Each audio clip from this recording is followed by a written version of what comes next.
दोस्तों, दुनिया के सबसे अमीर और महानतम निवेशक वॉरेन बफे ने अपनी वसीयत को लेकर एक ऐसा ऐलान कर दिया है जिसने पूरे मार्केट जगत में हड़कंप मचा दिया है।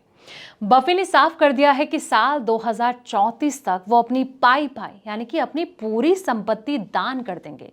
लेकिन इस कहानी में सबसे बड़ा ट्विस्ट यह है कि उनके सबसे करीबी दोस्त बिल गेट्स के गेट्स फाउंडेशन को इसमें से फूटी कौड़ी भी नहीं मिलने वाली।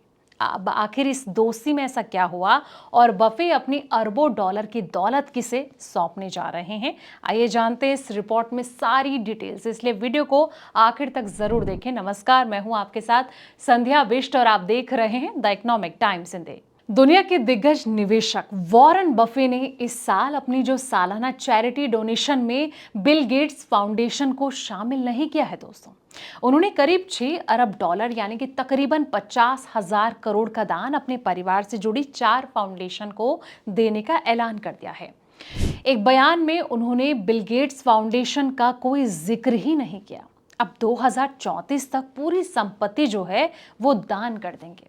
वॉरेन बफे का ये भी कहना है कि उनकी जो बची हुई बेर्कशायर हाथवे की हिस्सेदारी 31 दिसंबर 2034 तक पूरी तरह दान कर दी जाएगी और इसकी मौजूदा कीमत करीब 146 अरब डॉलर है। पहले योजना ये थी कि उनके निधन के बाद उनके 3 बच्चे 10 साल के भीतर उनकी संपत्ति दान करेंगे।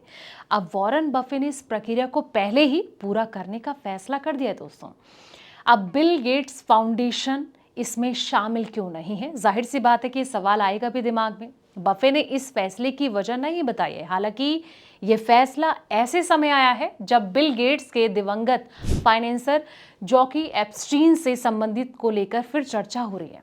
अब बिल गेट्स ने हमेशा कहा कि उन्हें एप्स्टीन के अपराधों की जानकारी नहीं थी।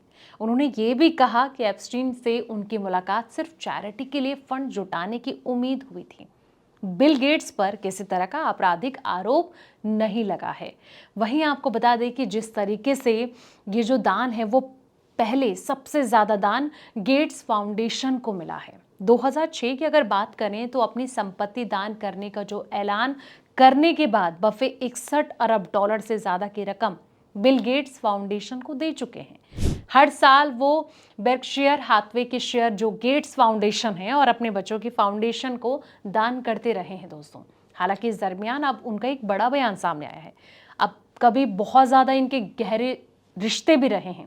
एक समय वॉरेन बफे और बिल गेट्स जो हैं बेहद करीबी दोस्त माने जाते थे। दोनों अक्सर मिलते थे, साथ में छुट्टियां बिताते थे, ऑनलाइन ब्रिज खेलते थे और गेट्स कई साल तक बेर्कशायर हाथवे के बोर्ड भी रहे हैं। वहीं बफे भी जो है गेट्स फाउंडेशन के बोर्ड का हिस्सा रह चुके थे। हालांकि बफे ने इसी साल बताया था कि 2025 में एप्स्टीन से जुड़े दस्तावेज सामने आने के बाद से उनकी गेट्स से कोई बातचीत नहीं हुई है। क्या कहीं ना कहीं अब सवाल ये कि क्या इस दरमियान उन्होंने ये बड़ा फैसला लिया? अब एप्स्टीन मामले पर क्या बोला है वॉरेन बफे ने? तो जिस तरीके से दोस्तों वॉरेन बफे ने ये जो बड़ा फैसला लिया है, इसको आप कैसे देखते हैं? आप इससे कितने सहमत हैं? कमेंट सेक्शन में अपनी राय जरूर दें और साथ ही इस वीडियो को लाइक करें, शेयर करें और चैनल को सब्सक्राइब करना ना भूलें। ऐसे पल पल के अपडेट्स के लिए आप देखते रहें द इकोनॉमिक टाइम्स हिंदी।